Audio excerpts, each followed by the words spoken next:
하나님의 부르심을 그때를 기다리고 있는 것은 아닌가 하는 생각도 솔직히 들었습니다. 4년 넘도록 대장암 말기 암투병 중에 얼마나 고통스러웠으면은 수없는 생각이 많이 들 텐데 하나님의 때를 기다린다고 하니 참 하나님께 아버지께 긍휼과 자비 은혜를 사모하고 있습니다. 이번에 한국에서 제 어릴 때 4살, 5살 때 함께 자라난 친구 부부도 남편이 대장암 걸려서 7개월 동안 항암 치료를 12번 받았다고 하는데 그분이 저에게 뭐라고 나누냐면 이 암투병 치료받는 중에 너무나 별의별 생각이 드니까 힘들어서 처방받은 수면제 약을 4개월 동안 먹었습니다. 그리고 제 친구는, 그 아줌마 친구는 12년 전에 맞다님과 우리 집에 방문해서 있었을 때 회계병이 걸렸다는 걸 그때 알았습니다. 난치병에 걸려 있습니다. 알고 봤더니 2주에 한 번씩 주사약을 맞고 있습니다. 이렇게 우리 주위에 사랑하는 형제자매들이 질병으로, 암으로, 회계병으로 고통을 당하면서 그 아줌마 친구도 차 안에서 어디 가는데 하나님이 난 불러가시면 난 깨끗이 가고 싶다. 그랬더니 옆에 앉은 남편분이 저는 경험 없이는 못 삽니다. 저한테 참 아내를 그렇게 사랑하시는 남편분 같아요. 나이 차는 한 6살 나시는 것 같은데 그러나 제 아줌마 친구는 뭐라 그러냐면 남편이 그렇게 말하니까 지원아 살 사람은 다 살아. 떠나도 그 사람의 못이야 그러더라고요. 이렇게 언제 하나님이 우리를 각자 질병으로 불러가실 수도 있지만 예고 없이 사고로도 오늘 밤에 하나님이 우리도 불러가실 수 있고 그거는 모릅니다. 그런데 암투병이라는 것은 또 파킨슨병이나 이런 질병들은 기간이 있어서 병간호하고 기도하고 사랑 이렇게 표현하다가 떠나보낼 마음의 준비를 주님이 허락하시는 것 같아요. 기간이. 그런데 갑작스럽게 우리 고 박란준 성도님처럼 심장마비로 떠나시면 부인 집사님과 자녀들이 떠나보낼 준비가 안 된 상태에서 갑자기 떠나시니까 그 충격은 참 오래 가리라 생각합니다. 지난주에 그 마다드님 승혁이하고 대화하는데 승혁이 참 아빠 빨리 떠나서 아버님 많이 힘들지 하니까 자기보다 어머님이 힘드셔서 혼자 우신다는 말을 들었습니다. 그리고 남편 대신 고 박란주 성도님이 떠나신 그 심장마비 걸린 그 장소 순간 그 이미지 형상을 정말 생각이 나시는가 봅니다. 저도 이해합니다.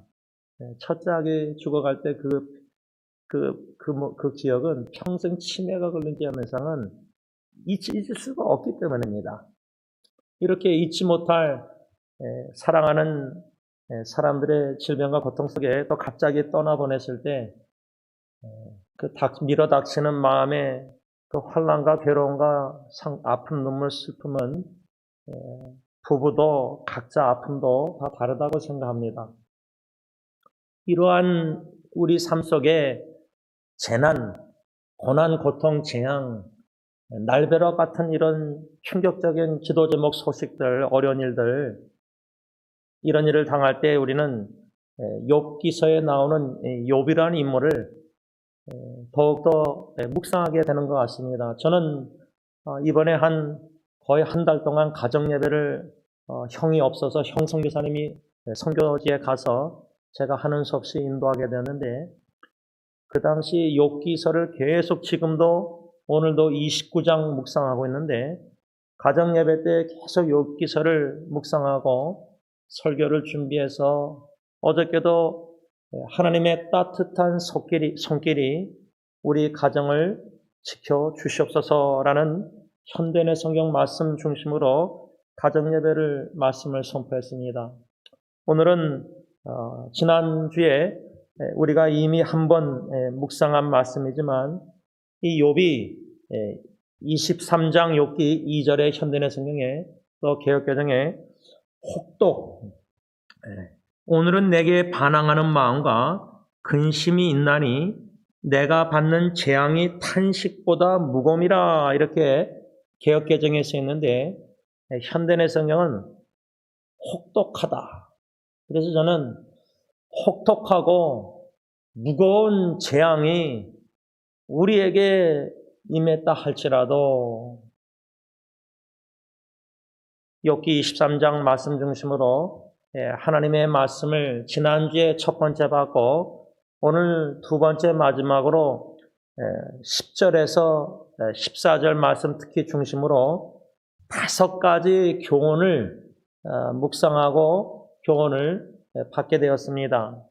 이 5가지 한 가지가 쉽지 않은 교훈이지만 성령님께서 저와 여러분들의 마음에 역사하셔서 조명하고 밝혀주셔서 깨닫게 하시고 듣게 하시고 묵상케 하시고 깨닫게 하실 때에 이 교훈이 앞으로 우리가 죽을 때까지 우리뿐만 아니라 우리 주위에 사랑하는 사람들의 참 혹독한 무거운 큰 재앙과 괴로움과 고통 속에 있는 사랑하는 친척이나 식구나 형제자매 자녀들 이웃들을 바라보면서 이 5가지 교훈이 아주 성경적으로 매우 적용하기에 적합하고 아주 좋다고 중요하다고 저는 생각합니다. 이 5가지를 하나씩 말씀을 전하고 또 오늘 예배 후에 동영상을 다 수정해서 나누고 또 이 설교 원고를 묵상을 다 해서 여러분들에게 다 나누겠습니다. 여러분들의 선택이지만 혹여나 저처럼 지금 사촌 여동생이 암투병 중이고 사랑하는 친구, 여기저기 고통당하는 지체들, 사랑하는 사람들을 보면서 그분들을, 그 형제자매들을 어떻게 이웃을 사랑할 수 있을까? 성령님이 오늘 이 5가지 말씀 중심 교훈이 우리가 먼저 소화시키고 내 것으로 만들어서 그 말씀을 믿는 확신 가운데 그 말씀을 성령님께서 하나님의 때에 고통당하는 재앙 가운데 있는 무거운 혹독한 고통 가운데 있는 지체들에게 나누게 하실 때에 겸손히 성령의 인도심 따라 믿음으로 이 5가지 교훈을 다 못 나눌지라도 성령님이 생각나게 하시는 교훈을 나누어서 주님의 위로의 사랑의 도구로 쓰임받는 저와 여러분들이 될 수 있기를 바랍니다. 첫 번째 교훈은 우리가 받는 재앙이 탄식보다 무거울 때 우리는 하나님을 간절히 갈망하고 찾지만 하나님을 만날 수 없음으로 인하여 충분히 낭망할 수 있습니다. 이게 첫 번째 교훈입니다. 이 교훈의 근거는 2절, 3절과 더불어 3절에 보면 내가 어찌하여 하나님을 발견하고 그의 처소에 나가랴 이렇게 욥이 말했는데 8절과 9절도 보면요. 그런데 내가 앞으로 가도 그가 하나님이 아니 계시고 뒤로 가도 보이지 아니하며 그가 왼쪽에서 일하시나 내가 만날 수 없고 그가 오른쪽으로 돌이키시나 배울 수 없구나. 그런 다음에 10절에 우리가 그 아는 유명한 말씀 그러나 내가 가는 길을, 그러니까 이 문맥의 말씀을 볼 때 욥이 탄식보다 무거운 재앙의 고통을 겪고 있었을 때 욥처럼 우리도 하나님을 간절히 찾습니다. 그런데 제가 어저께도 가정예배 때 설교했지만 복음성가 간절히 하나님을 찾는데 하나님의 임재를 경험할 수가 없는 거예요. 다시 말하면 하나님을 간절히 찾아서 부르짖고 간구하는데 4년 동안 5년 동안 암투병 중에 식구들이 건져달라 구원해달라 치유해달라 예를 들면 다 기도하는데 우리가 기대한 대로 기도 응답이 되지 않고 치유가 안 되고 병이 더 심해지고 더 이상 치료할 방법이 점점 좁아지고 점점 더 우리가 죽음이라는 것을 생각하게 될 정도로 코너로 몰려가는 때에는 하나님이 어디 계시는가? 사랑의 하나님이 진짜 계시고 함께 하신다면 왜 우리의 기도를 응답하지 아니하시고 거절하시는가? 근데 복음성가는 거절하신 기도 감사, 응답하신 기도 감사, 믿음으로 찬양을 거절하신 기도도 감사하지만 실제로 생사의 갈림길에 있는 내 자녀가 죽어갈 때에 살려달라고 기도했는데 불러가셨을 때 그 순간은 믿음으로 아멘 할렐루야 감사가 나옵니까? 절대 안 나옵니다. 하나님의 구원의 사랑이 얼마나 굉장한지 성령이 맛보게 체험케 하실 때만이 간증 감사 기도 나오지만 그런 하나님의 성령의 놀라운 사랑을 깨닫게 하시는 그 역사가 은혜가 없이는 사랑하는 사람이 간절히 기도했는데 하나님을 찾았는데 하나님이 불러가시고 기도응답 안 하셨다면은 원망할 수 있죠. 그게 우리의 본능입니다. 그게 더 자연스러운 겁니다. 감사가 아니라. 그게 우리의 전 주소입니다. 신앙에. 하나님의 은혜 없이는 거절하신 기도 감사 못합니다. 제가 출애굽기를 읽고 묵상하다가 이스라엘 백성들이 40년 광야의 생활에서 원망을 그렇게 많이 했는데 저 사람들 믿음이 그렇게 없구나.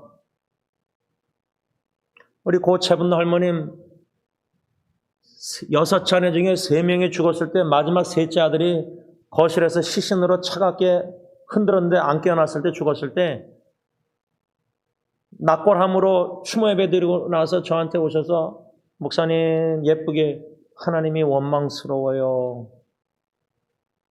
그게 우리의 솔직한 진실된 모습입니다. 근데 복음성가는 거절하신 기도 감사.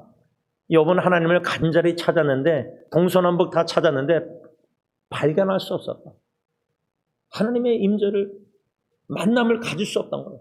여러분 우리가 진짜 고독과 외로움 속에서 너무나 갈급하고 사슴이 시냇물 찾기 너무나 괴롭고 힘들고 뭔가 목말라서 물을 찾는데 생수의 강대에서는 주님 성령님 체험 못하면은 그 사막과 같은 메마른 빈들의 마르풀 같은 마음은 낭망합니다. 낙심됩니다.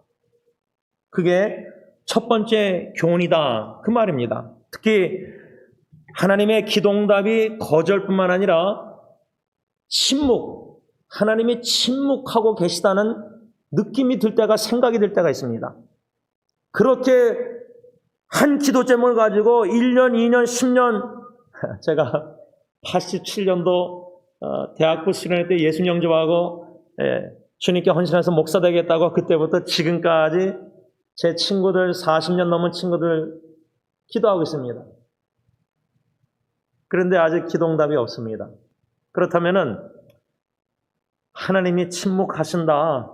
그런데 기도응답은 없고 침묵하시고 예를 들자면 제 사촌 여동생 같은 암투병 자매는 질병이 더 혹독해지고 더 고통이 더 커진다면은 침묵하시고 고통은 커지고 그러면 기도하고 싶지 않을 정도로 충분히 낭망할 수 있다. 이게 첫 번째 교훈입니다. 이게 무시할 수 없는 교훈이고 실제로 우리가 정직하게 내 자신을 하나님 앞에 뒤돌아보면 우리 왜 낙심하는가? 내가 왜 낭망하는가? 시편 기자 다윗이 40편, 43편, 5절, 11절 세 번이나 똑같은 자기 영혼에게 선포하는 하나님께 기도한 게 뭐죠? 지원아 다윗아 왜 너는 내 영혼아 불안하는 거? 왜 너는 낭망하는 거? 다윗도 그렇게 자기 영혼에게 선포하며 기도해 나가세요. 왜 지원아 너 지금 낙심하느냐?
너 왜 지금 낭망하느냐? 하나님의 침묵과 기도응답이 없어서 낭망하느냐? 너는 하나님께 소망을 두라.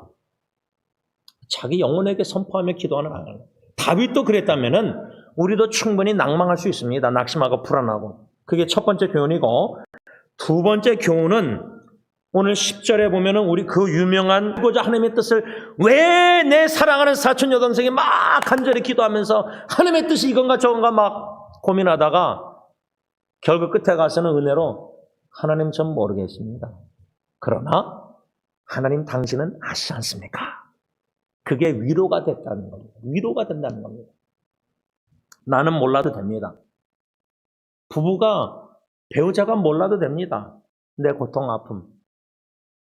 하나님이 아신다. 그 한마디면 that's it. 끝나는 거 아닙니까?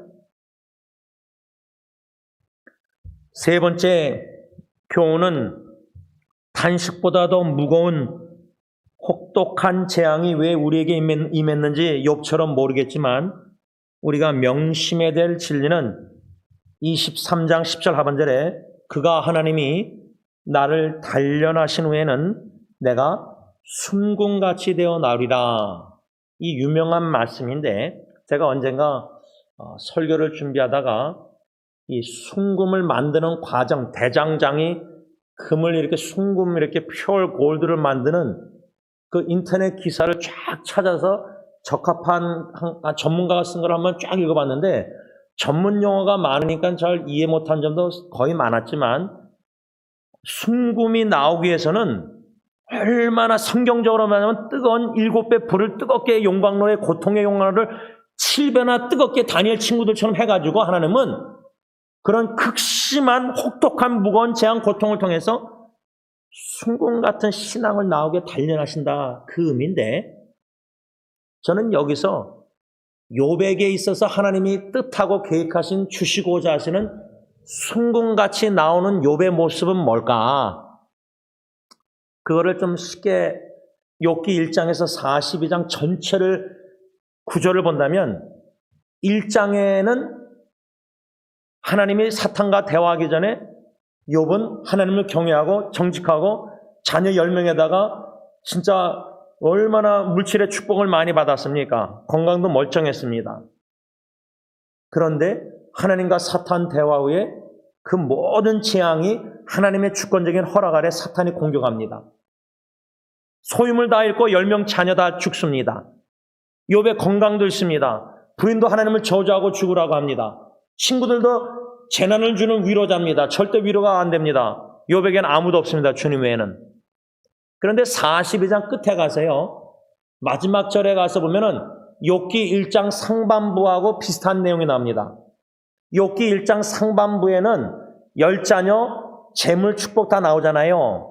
근데 42장 끝부분의 하반부에 가면은 다시 10명의 자녀 축복을 받습니다. 재물도 더블로 축복받습니다. 다 회복시켜 주십니다.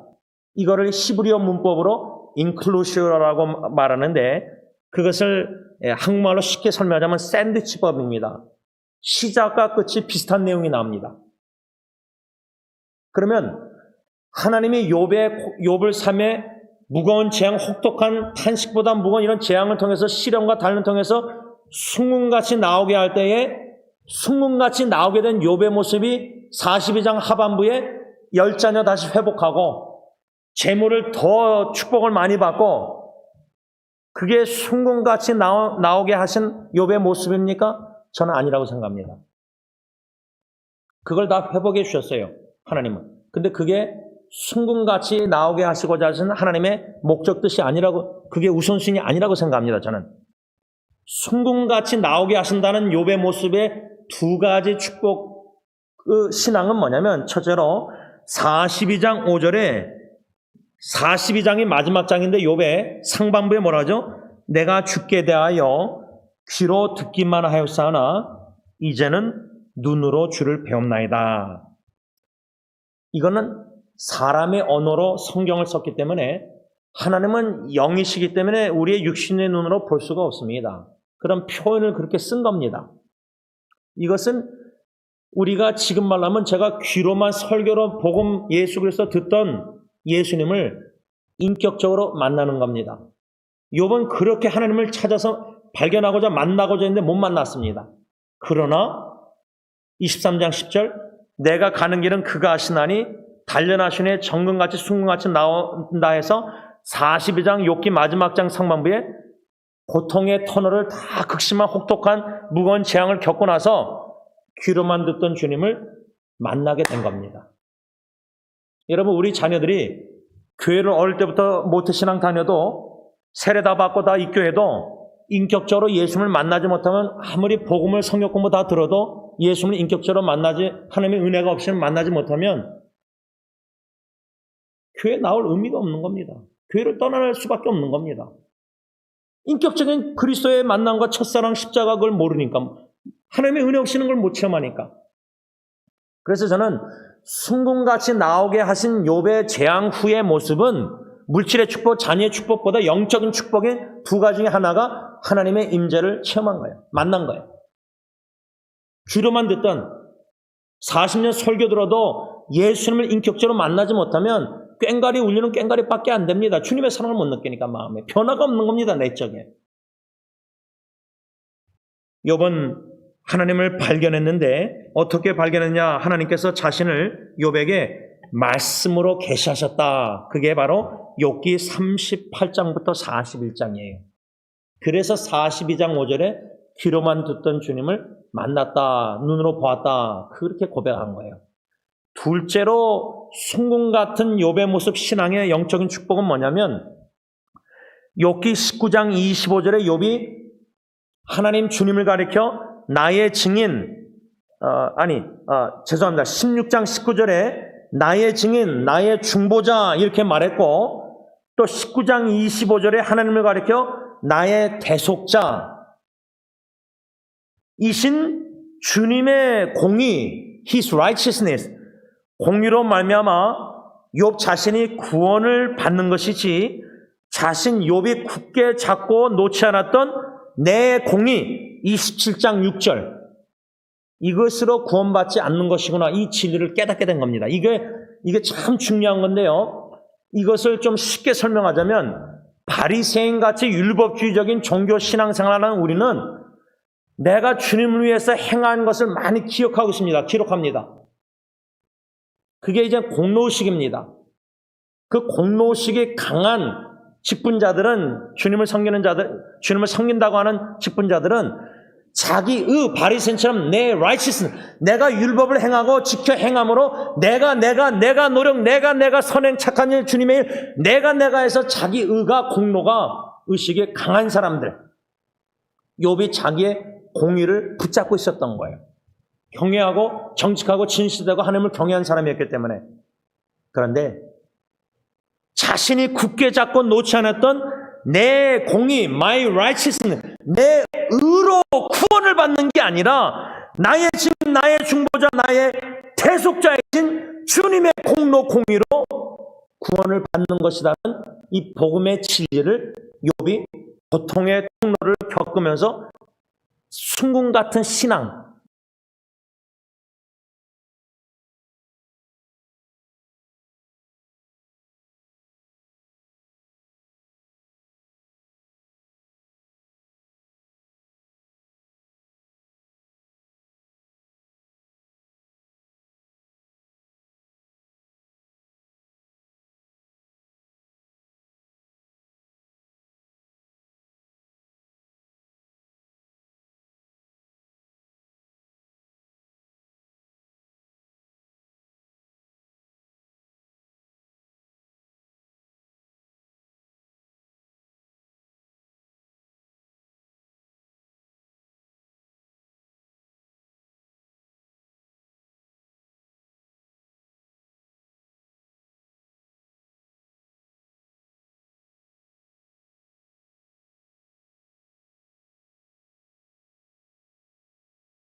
그 순금 같은 신앙에는 나 자신을 부인하고 나의 공로와 나의 공로식 나의 의가 없는 겁니다. 그 말은 뭐냐면 우리의 삶 속에 재난과 무거운 혹독한 고통과 고난, 왜 이 고통의 터널을 흑암의 길을 걷게 하시는가? 사망에 우리에게 임했다 할지라도 23장 욥기 11절 12절 욥이 뭐라 하죠? 내 발이 그의 주님의 걸음을 바로 따랐으며 내가 그의 주님의 길을 지켜 좌로나 우로나 치우치지 아니하고 내가 그의 주님의 입술의 명령을 어기지 아니하고 정한 음식보다 주님의 입의 말씀을 귀히 여겼도다. 이게 아주 중요합니다. 저는 이 말씀 묵상하다가 신명기 8장 2절 3절을 생각났어요. 성령님께서 왜 하나님이 이스라엘 백성들을 짧은 길이 있는데 40년 혹독하게 그렇게 멀리 돌려 인도하셨는가? 광야. 우리 인생도 문제 해결 빨리 원하는데 87년부터 기도하는데 아직도 응답이 없다. 홍해를 멀리 광야를 걷게 하신다. 기도응답도 더디다. 왜 그러실까? 신명기 8장 2절 3절 네 하나님 여호와께서 이 40년 동안에 내게 광야길을 걷게 하신 것을 기억하라. 이는 그 목적이 뭐냐? 이는 너 이스라엘 백성들을 첫째 낮추시며 겸손케 하시며 너를 시험하사 내 마음이 어떠한지 그 명령을 지키는지 지키지 않는지 알려 하심이라. 너를 낮추시며 너를 줄이게 하시며 또 너도 알지 못하였며 내 조상들도 알지 못하던 만나를 내게 먹이신 것은 사람이 떡으로만 사는 것이 아니요 여호와의 입에서 나오는 모든 말씀으로 사는 줄을 네가 알게 하려 하심이라. 왜 광야길을 40년, 왜 기도응답을 30년 넘도록 안 하고 계실까? 왜 우리 가정의 질병이 4년 5년 암투병이 길어질까? 왜 이런 고통의 끊임이 없고 오래 광야처럼 40년 이렇게 어려울까? 여호와 입에서 나오는 말씀으로만 사는 것을 가르쳐 주시고자 오직 말씀. 그래서 여러분 종교개혁자들이 5가지 솔라 오직, 그 중에 오직 말씀. 근데 오늘 본문 욥기 23장 12절에서도 욥이 뭐라고 고백하죠? 현대인의 성경으로 말하면 그 입의 말씀, 하나님의 입에서 나오는 말씀을 매일 먹는 음식보다 더 소중히 여겼다. 그러니까 고통을 당하기 전하고 가정의 재난을 당한 후에 시련 단련 후에 변화가 뭐냐? 고통당하기 전에는 성경 말씀, 성경 문답 그냥 설교 대충 그렇게 듣고 이렇게 은혜 받고 이렇게 신앙생활 하다가 시련을, 단련을, 고통을 겪고 나니까 오직 말씀밖에 없구나. 오직 여호와 입에서 나는 말씀으로만 내가 사는 거구나. 그 오직 말씀이 얼마나 매일 먹는 음식보다 더 영적 음식이 소중한지를 깨닫게 됐다는 거예요. 지금 성경책이 홍수처럼 많고 유튜브에 설교가 수없이 많고 성도들은 설교 비판할 설교들이 목사들이 너무 많아요. 근데 아모스의 예언처럼 지금 설교자의 문제도 심각하지만 설교를 듣는 성도들의 문제가 더 심각하게 뭐냐? 아모스 예언이 뭐죠? 말씀은 홍수처럼 쏟아져 나오는데 가뭄이 든다 예언했습니다. 아모스가. 무슨 가뭄이죠? 여호와의 말씀을 듣지 못하는 가뭄. 설교를 듣는데도 머리는 듣는데 마음에는 다가오지가 않는 겁니다. 그만큼 말씀에 씨름 고민을 안 하고 있다는 겁니다.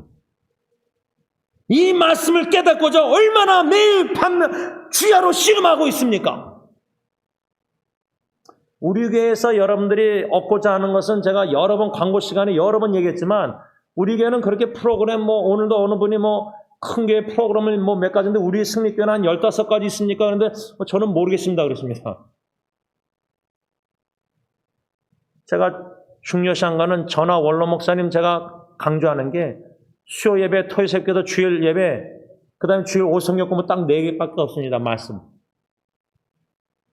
토요 새벽기도 한 번, 수요 기도에 한 번, 주일날 중보기도 20분. 그게 답니다. 교회가. 그 외에 여러분들이 다른 프로그램, 다른 걸 원하시면 우리 교회는 안 맞는 겁니다. 말씀이 홍수처럼 쏟아져 나와도 유튜브에 말씀을 듣지 못하는 가뭄이 더 심각한 거예요. 머린 커서 설교 판단, 비판은 잘해도 나에게 음성을 들으시는 세밀한 주님의 음성을 듣는 귀가 없는 거예요. 듣는 귀도 없는데 무슨 눈으로 주님의 인재를 경험해요, 삶 속에. 그러니까 깡통 같은 신학 종교인들이, 교인들이 너무 많은 거예요. 소리만 많이 내요. 깊이가 없어요, 신앙의 깊이가. 그러니까 삶 속에 시련과 역경과 고난, 재난이 와도 심지가 견고히 말씀의 뿌리가 깊이 박히신 신앙인들이 필요한데, 이 네 번째 교훈, 욥은 무거운 재앙, 혹독한 재앙 속에서도 주님의 걸음을 바로 따랐다. 정도를 걸은 거예요. 그리고 주님의 길을 지켜서 치우치지 않았다. 근데 얼마나 지금 좌로나로나 유혹에 빠져서 치우칩니까? 한 길, 주님의 길을, 나의 십자가를 지고 나를 부인하고 주님의 선한 목자 음성만 듣고 다른 음성은 안 들려야 되는데 주님의 음성은 못 듣고 다른 음성을 더 잘 듣는 교인들이 더 많아졌다는 거예요, 교회에.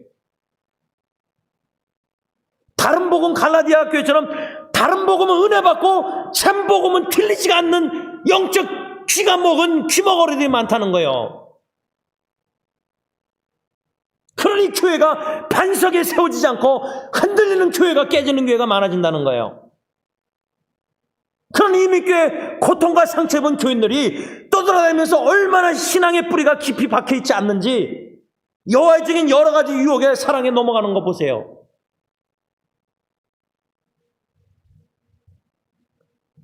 마지막 다섯 번째 교훈은 13절, 14절 보면은 하나님은 주님은 그는 뜻이 일정하시니 누가 능히 돌이키랴. 그의 마음에 하고자 하는 것이면 그것을 행하시나니 그런즉 내게 작정하신 것, 욥이 고백하는 거죠. 내게 작정하신 것을 이루실 것이라. 이런 일이 그에게 많이 있느니라. 현대의 성경으로 하반절, 하나님은 자기가 원하는 일이면 무엇이든지 하고야 마는 분이시다. 그러므로 하나님이 나 욥에게 작정하신 일도 반드시 이루실 것이다. 혹독하고 무거운 재앙 가운데 이런 믿음의 확신의 신앙 고백을 결국에 하게 되는 모습을 보세요. 말씀을 맺고자 합니다. 사랑하는 사촌 여동생 수정이가 하나님의 때를 기다린다. 그 의미가 뭘까? 언젠가 4년 넘도록 암투병 처음에 시작할 때 1년째 작은 고모님 집에서 식구들이 다 모여서 예배드리고 목사님들이 다 나와서 수정이 부부를 앉히고 손 얹고 다 기도하고, 그때 제가 수정이한테, 사촌 동생한테 기도 제목 물어봤을 때 자기와 남편이 이 고통 암 투병 중에 주님께 더 가까이 가고 싶다. 영적으로 축복 사모하는 마음, 질병 치유보다. 근데 주님께 가까이 간다는 게 이 시련과 고통, 암 투병 통해서 주님의 세밀한 음성, 임재를 경험하면서, 사랑을 경험하면서, 광야에서 외로운 질병, 투병 속에 물론 남편, 자녀들, 사랑하는 형제들, 식구들이, 부모들이 간호하고 돕고 얼마나 희생적으로 그 작은 고모님 가정들이, 그래서 쌍둥이 사촌 언니도 지금 너무 몸이 안 좋고 딸만 넷인데 둘째 딸이 아프니까 나머지 셋째 딸도 다 지금 고통 중에 있어요. 몸도 아프고. 집안 전체가 그래요. 작은 고모부 목사님도 몸이 아파서 막 병원에 왔다 갔다 하시고, 작은 고모님이 그래도 믿음으로 버티고 계시지만 어저께 기도에 마치고 대화하는데 따님 얘기 나누면서 눈물 뭉클 울컥하시는 목소리를 들었어요. 참고 계시는 거예요. 그래서 제가 작은 고모님 엉엉 우세요. 혼자 우시겠죠. 식구들 앞에서 우시겠습니까? 그 무거운 짐은 주님만이 아시겠죠. 4년 넘도록 온 가정이 기도 가운데 이 암투병이 이 약이 이젠 실험 대상으로 마지막 약이 될지 또 다른 약이 이것이 이젠 치료가 안 되고 암이 더 커지면 지난번처럼 또 다른 약이 아마 제가 알기로는 없는 걸로 알고 있어요. 있는지 모르겠어요. 그 간호사니까 제 사촌 여동생이 자기 더 잘 알겠죠. 약 같은 거. 근데 그녀가 하나님의 때를 기다립니다라고 말했을 때는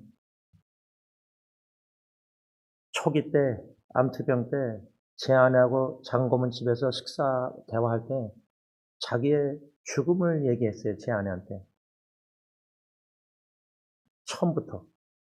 1년째 치료 때도. 근데 이제 의학적으로 제 첫 아기처럼 점점 더 이제 의학적으로 희박해져 간다면 만일에 근데 암은 치료가 안 되고 더 커진다면은 하나님은 침묵하시고 기도응답 안 하시고 치유해달라고 기도하는데 살려달라고 암은 더 커지고 고통은 그럼 우리 식구들이 다 기도하던 분들이 주위에 많은 분들이 낭망할 수 있습니다. 그런 낭망은 우리 다 절망은 다 겪어봤습니다. 사랑하는 사람의 죽음을 통해서.